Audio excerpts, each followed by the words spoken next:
Hello साथियों, नमस्कार। मेरा नाम बिमला पाल। मेरे YouTube channel video with Bimla पर आप सभी लोगों का बहुत बहुत स्वागत है। दोस्तों, और बताइए आप लोग कैसे हैं? उम्मीद करती हूँ कि आप लोग ठीक होंगे, स्वस्थ होंगे।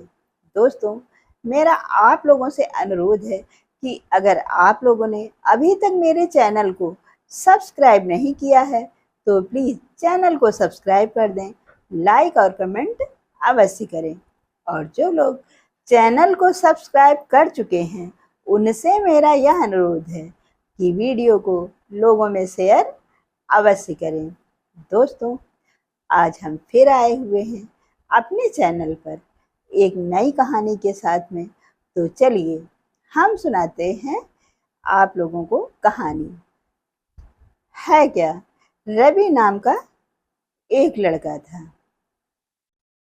रवि के पत्नी और एक प्यारी सी बेटी थी। एक दिन की बात है, रवि ऑफिस से जब घर आए तो क्या देखते हैं कि उनकी पत्नी सरला पेपर पढ़ रही थी और सामने ही रवि की बेटी बैठी सुबक रही है और उसके सामने खाने की प्लेट रखी हुई है। जैसे ही रवि ने अपनी बेटी को रोते हुए देखा तो रवि को बहुत गुस्सा आया और अपनी पत्नी से कहने लगे कि सरला, और कितनी देर तक पेपर पढ़ोगी? चलो रखो पेपर को उधर और बेटी को खाना खिलाओ। रवि ने खुद ही सरला के हाथ से पेपर उठा करके उधर रख दिया और बेटी को अपनी गोद में उठाया और उठा करके उसको खुद ही खाना खिलाने के लिए बैठ गए।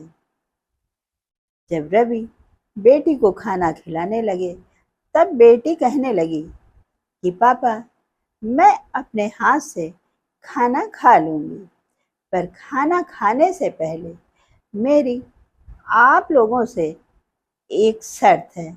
बताइए, आप लोग मानेंगे या नहीं? यह सुनकर के रवि ने सोचा कि शायद बेटी को किसी खिलौने की डिमांड है, जिसके कारण बेटी इस तरह से कह रही है कि पापा, आप लोग को मेरी बात माननी होगी।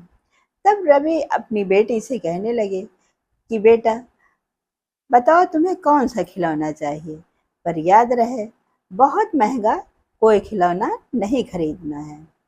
यह सुन करके रवि की बेटी बोली, नहीं पापा, मैं कोई भी महंगा खिलौना नहीं खरीदूंगी। तब रवि ने कहा कि ठीक है, बताओ क्या बात है। तब रवि की बेटी कहने लगी कि पापा, मैं अपने बाल कटवाना चाहती हूँ। यह सुनते ही रवि और रवि की पत्नी सरला तुरंत बोल उठी कि बेटा, आपके तो बहुत अच्छे बाल हैं, आखिर में इनको क्यों कटवाना चाहती हो? और वैसे भी लड़कियों के तो लंबे बाल ही अच्छे लगते हैं।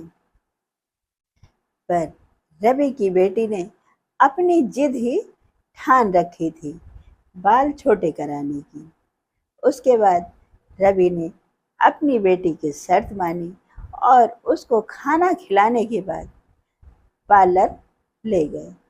पार्लर में ले जा कर के बेटी ने अपने बहुत ही छोटे छोटे बाल करा लिए, जो कि देखने में बहुत ही खराब लग रहे थे।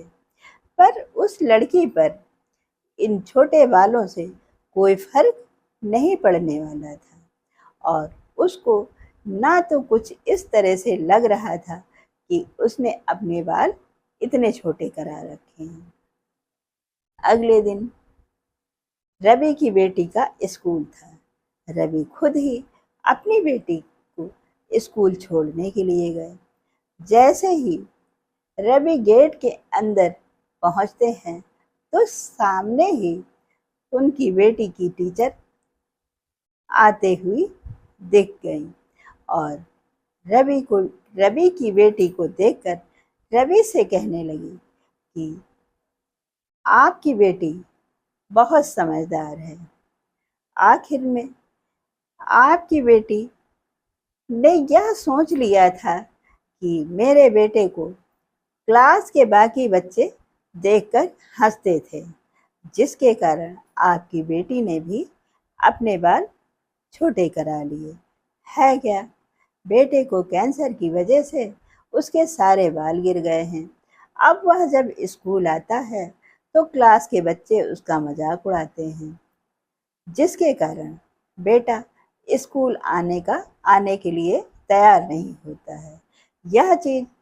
यह बात जब आपकी बेटी को पता चली, तब आपकी बेटी ने भी अपने बाल छोटे करा करके स्कूल आई है। दोस्तों, यह रही एक छोटी सी कहानी।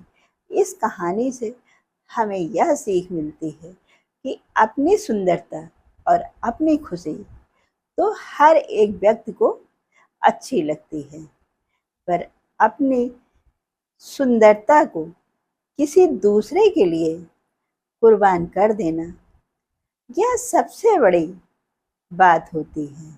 क्योंकि सुंदर तो हर एक व्यक्ति दिखना चाहता है, वह चाहे कोई छोटा बच्चा हो या कोई बड़ा इंसान।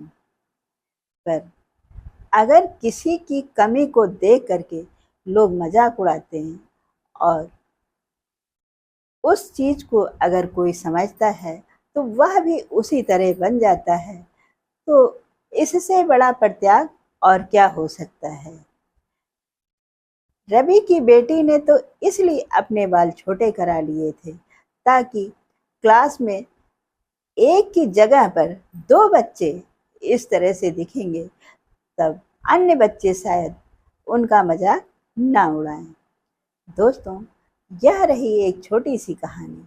इस कहानी से हमें यह सीख मिलती है कि कभी किसी का मजाक नहीं उड़ाना चाहिए और जहाँ तक हो सके तो पूरा सहयोग करना चाहिए। दोस्तों, अब हम फिर मिलते हैं आप लोगों से अपनी अगली वीडियो में। तब तक के लिए नमस्कार। जय हिंद, जय भारत।